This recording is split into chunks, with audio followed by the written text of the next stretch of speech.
Hi there, we are going to be making that crabapple jelly today, and I'm just going to bring you along. It's not real difficult, I'm just using the Sure Gel recipe. So we picked about 5 pounds off of my grandmother's crabapple tree when we were picking all those apples the other day, and I want to hurry and get them canned up because I don't want them to go bad before I get to them. So we're going to go ahead and get those going today, and I'm just going to bring you along. Alright, so the first things that I have done is I've gone through my apples. And if there were any bad spots, I've cut the bad spots out or just gotten rid of the whole apple.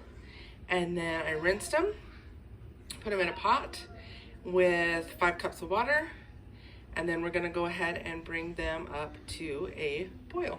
Now you will want to make sure that the pot you use has a lid, because once it comes to a boil, we are going to cover it and simmer just on medium-low for about 10 minutes.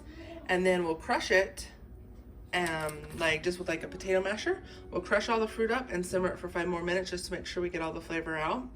Because the first thing you have to do when making jelly is get all your juice or flavor out of your fruit, and then you're gonna strain it through a jelly bag.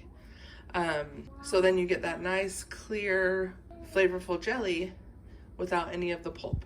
So the difference between jelly and jam is the jelly is that nice, clear juice, and then the jam is pulpy, so it has chunks of fruit in it. But with the crabapple, we are going to do jelly. And as it's heating up, I do like to stir it just to keep it from having the same thing on the bottom. It really, because it has that water in it, you should not scorch anything or burn anything, but I always like to stir it just to be sure.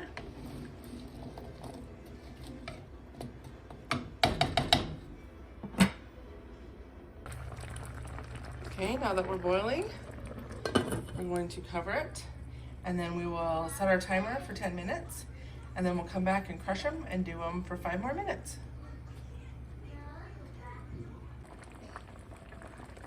All right, so our 10-minute covered boil is up, and as you can see, they are already soft. But we're gonna go ahead and give them a quick mash.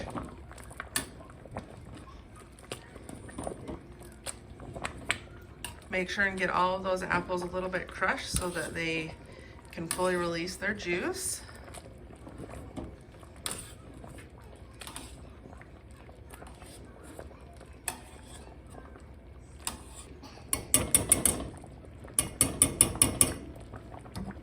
Okay, and then we are going to recover.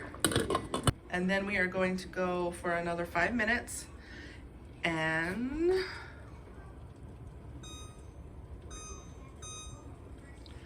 And then after our 5 minutes, we will strain out those juices with our jelly bag. And I just have this one here, and it just helps you get a really nice clear jelly. And we are done. So we'll go ahead and get this strained out. This is our jelly bag. You put the strainer part up here. I may actually end up putting the legs down on the table. I'll just decide as I go. But you put your hot pulp in here, and it drips all the juice out but holds onto the pulp.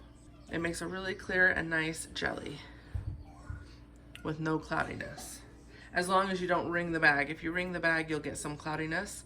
So what you want to do is you want to pour in your pulp and let it just hang here for half hour or so, and let all that juice just naturally drip out, and then it won't be cloudy.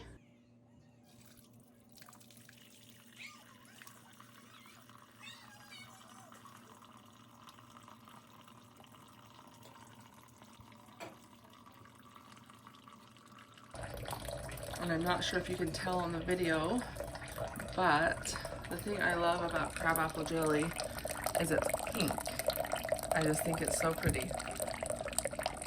But as I said, we're gonna go ahead and let that sit and strain for half hour to an hour, just depending on how busy we get with other things. Then we will come back and finish up.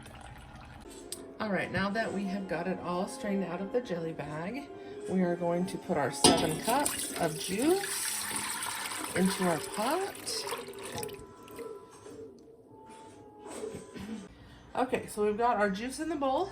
We want to add our packet of our pectin, And I'm just using the regular Sure Gel today, the regular sugar, but we're gonna go ahead and put our pectin in and mix it in, and then we're also gonna add just a little bit of butter we're gonna add the butter to keep the foam down.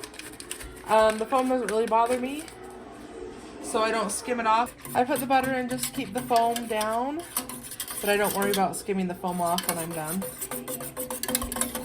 So you want to make sure that pectin is nice and mixed in. You don't want any clumps. But again, it's not required. And you just want to make sure it's really nice and mixed in. So we'll bring it up to that rolling boil. Now a rolling boil or a full rolling boil is when you can stir it and the bubbles don't go away, they stay. What we'll do is once it's hit that point, then you can start putting in your sugar.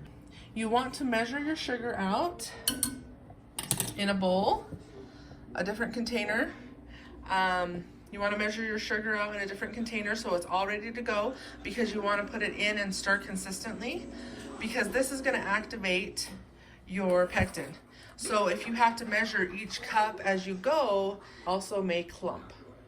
So you want to measure it out, and what I do is I just rinse out the bowl that I put my jelly in and dry it out really good, so then you're not dirtying two bowls. It makes it easier to pour it in and more consistent, and then you don't get that clumping. So we'll go ahead and bring this up to that rolling boil, and I'll show you how to pour the sugar in. And when you start this, to try and get it up to that full rolling boil, you want to start your canner, because you want your canner to be hot and ready to go.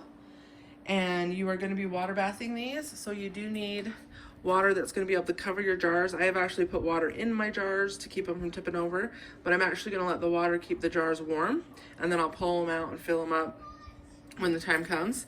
So we should be good. I am going to put a pot of water to boil behind my juice, just in case I need to top off my water at all. I don't want to top it off with cold water, because then it'll take longer to bring to a boil and to be able to start the timer for the water bath canning.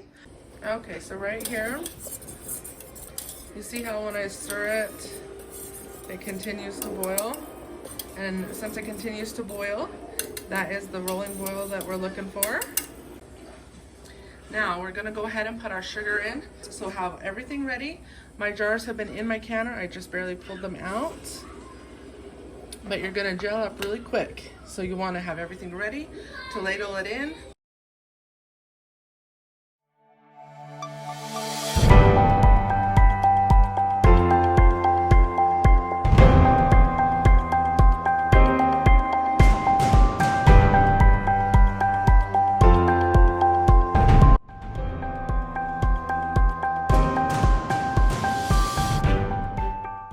Now, once we get our sugar in, we want to mix it in really, really well. And then we're going to bring it back up to a full rolling boil for 1 minute, stirring consistently.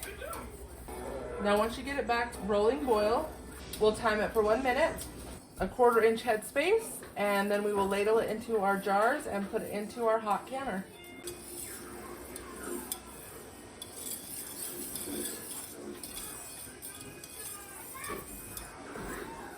Once your minute's up, turn off your heat and then start filling your jars.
your water a few inches above your jars, and then you bring it to a boil. And for my altitude, we do 10 minutes. All right, they are finished water bath canning. After the 10 minutes was up, I just turned my water bath canner off and let them sit for like 15 minutes. And then I took them out and we'll let them sit here overnight to completely cool before we take the rings off and check for seal. That popping noise is the indicator that they are sealing. So it looks like they are gonna do really well.